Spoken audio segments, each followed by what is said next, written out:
in half and shit. Very interesting story. I think that's coming very quickly. We'll use objects first, then we'll use people. Stabby says our radio waves have only gone to the closest star. Yeah, yeah, they don't travel very fast, and I mean even at the speed of light, it's getting out there. It's the way we think we have to travel. It's pointless at this point. But that's easy to rigs. Apocalypse says UFOs could use matter we don't know exists. That's right. That's what I'm thinking. And our periodic table is just what we know about. I mean, I think we can all agree that there may be plenty of things we can add to that are plentiful in another part of the universe that are not plentiful here.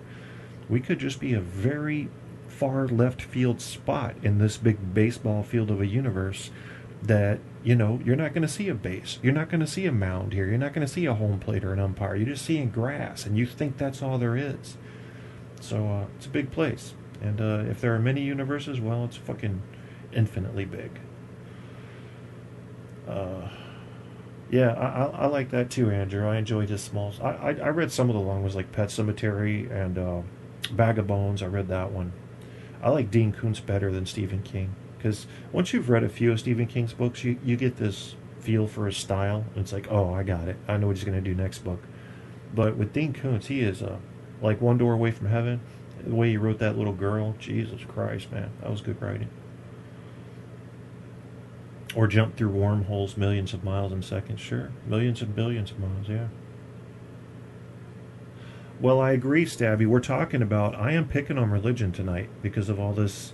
Well, that's what it is. It's ego. Stabby, you know it is. It's people saying, I'm so important, there must be some creator of me that's going to take care of me forever.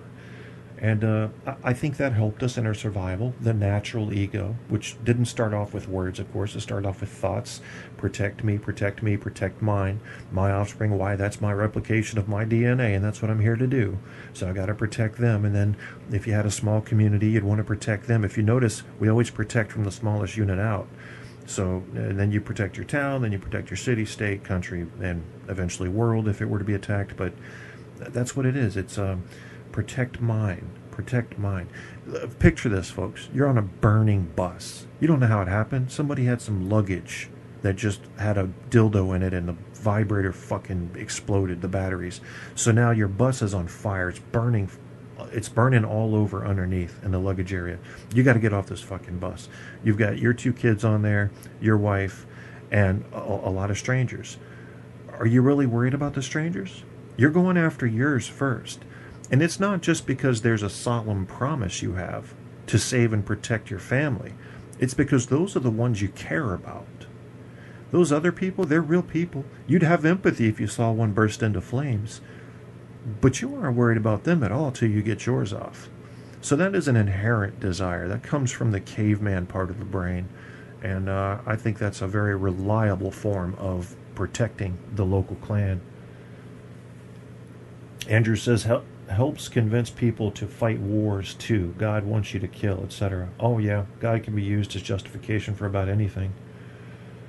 And is. Any God. I haven't seen any evidence for Bigfoot, Stabby, any real evidence. I mean, a couple footprints. I think they found some unidentified hair samples, but that doesn't mean it's, this or that. I'd like to see a skeleton.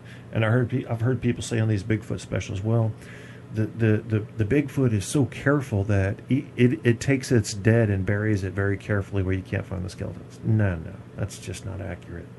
Now, we would have found Bigfoot by now. You can discuss things that don't have evidence, Apocalypse. We can do that now. But as we do that, I want you to hear, you heard Michio Kaku and George Carlin, who I consider to be very wise people, and talking both in comedy and in serious science about life and death. But you want to hear what a couple of clowns sound like on one of these fucking YouTube channels that tries to look like a real news station but is really some green screen trickery? All that drives me nuts. Just show them your shack, man. Just be who you are. That's fucking fake shit. I don't know. I have a thing with that. That's my little thing. And then we're going to listen to this doctor that was on Fox News who had an after-death experience, but who's also selling a book. And I'm telling you, once you sell the book, once you got the book for sale, I can't trust what you're saying. That changes things for me. If you're not selling the book, you're just telling your story. You could be saying, I'm trying to build up hype for the book. I don't know. But if people just say, no, I just want to share my story, that kind of gives it more credibility to me. You could easier fool me that way. Let's listen to what a couple of clowns have to say about life after death being proved by scientists. Proof that there is life after death. Well, sort of. What they have discovered is that consciousness may continue even after death. Now, this is a subject that's been treated with a lot of skepticism over the years, but in a most extensive study of its kind, scientists at the University of Southampton in the UK have spent nearly 4 years examining more than 2,000 people who suffered cardiac arrests at 15 hospitals in the UK, the US, and Austria, and have found that 40% of people who recovered described having some form of awareness at the time when they were declared clinically dead. Now, as I said, Mark, the perception is, or the current wisdom is that death occurs about 20 to 30 seconds after your heart stops beating. And the research indicates that it goes on for significantly longer than that. And this is what the sort of top line takeaway from the report is. Quotes, "The evidence thus far suggests that in the first few minutes after death, consciousness is not annihilated. Whether it fades away afterwards, we do not know. But right after death, consciousness is not lost."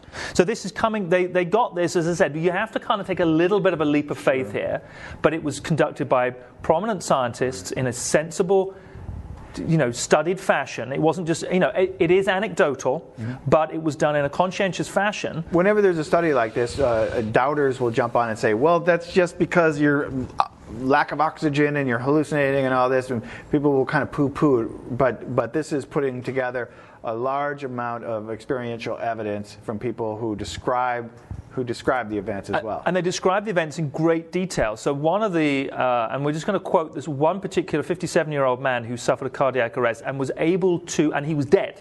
He was clinically dead. He was on the slab and they were trying to revive him with a defibrillator. And I'll read you his account, what he says. He says the following, it's long, but if you listen to it, it'll make sense.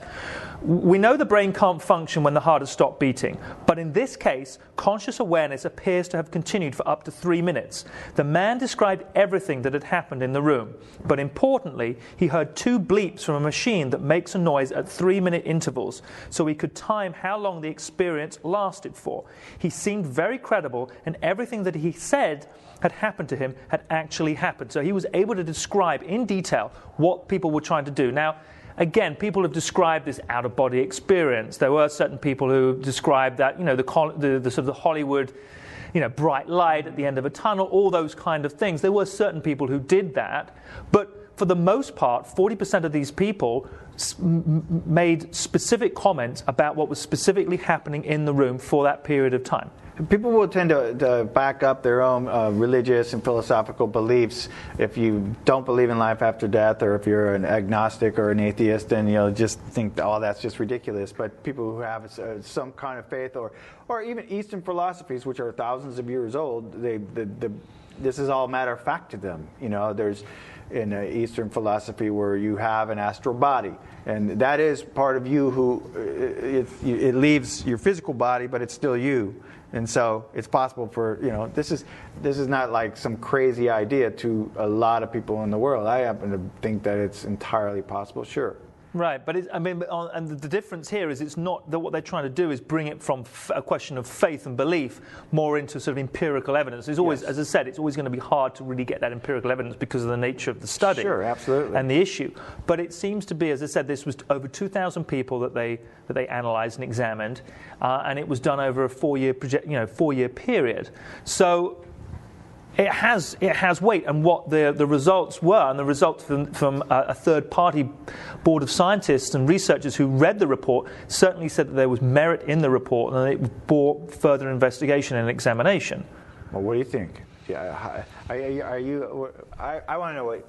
Well, I think I'd surprise you. I believe that. I don't believe that there's a moment at which, it's kind of like, it sounds a bit silly, but the way I would view it is it's almost like you're kind of powering down. Mm. And I think there probably is that moment at which it doesn't just, your heart stops beating, but then. But do you think that it's not you by carry pulling on the plug after the fact? Say you don't come back, okay? Say there's a half hour and you're out and you're floating around and you're seeing everything. Right. And instead of coming back to say, oh my God, I had this experience, you don't come back. You're gone. You die. Do you think that your conscious carries on? That's a hard question to answer. It's on any given day it will change. And I was just about to answer you basically with a no on that one, because I think there's that response, which is, I was dead for 1 billion years before I was ever born, and I think it'll be the same. There's no reason to think that I wouldn't be. Now I have to point out what I believe is an irrelevant point here. For you to talk about whether or not your conscience survives into an afterlife, and then to compare that to this almost unrelated scale of time that you have not been alive, the chances of your conscience going into an afterlife or being from a before life has nothing to do with the fact that you didn't biologically exist, theoretically, if you don't believe in past lives and shit, from all of the past and all of the future, since we don't know which way time is moving necessarily, or if it cycles backward and forward. People make these very strange comparisons, and they pass them off as, look, there's evidence for that. And half the time when I hear this shit, especially on these amateur YouTube videos, my thing is, why are you trying to relate those two things? Because it's very easy to show how they're not related in a meaningful way. And the burden is upon you to show me how they're related in a meaningful way. And I think they fail here. See what you think. After I've lived, if you get what I'm trying to say there.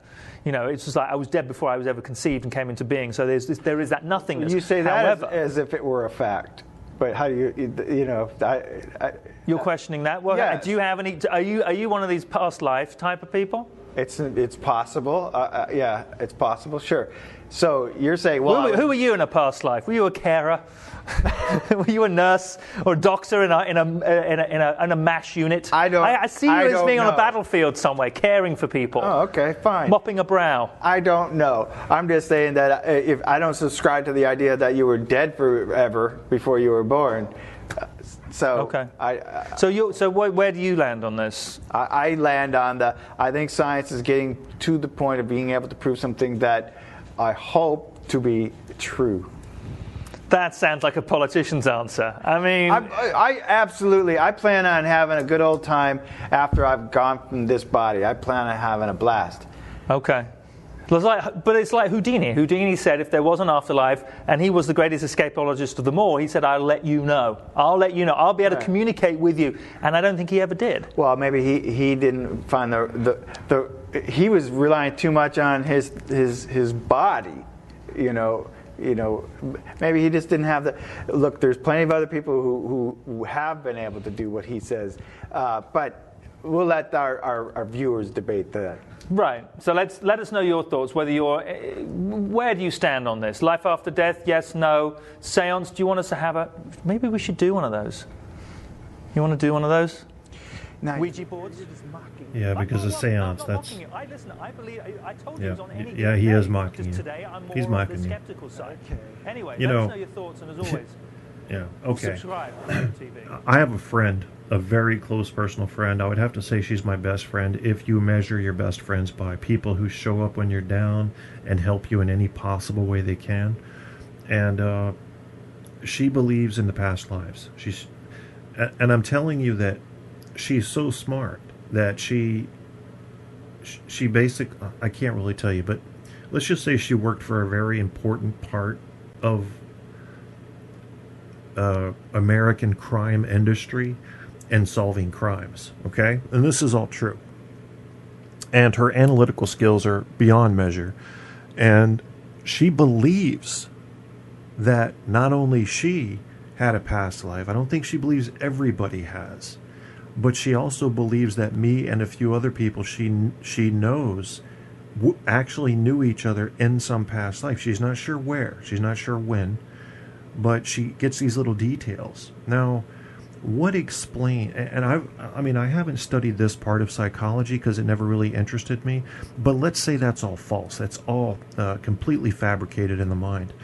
Where would you get that? Would that be from a sense of importance that I can't be just this little blip of time?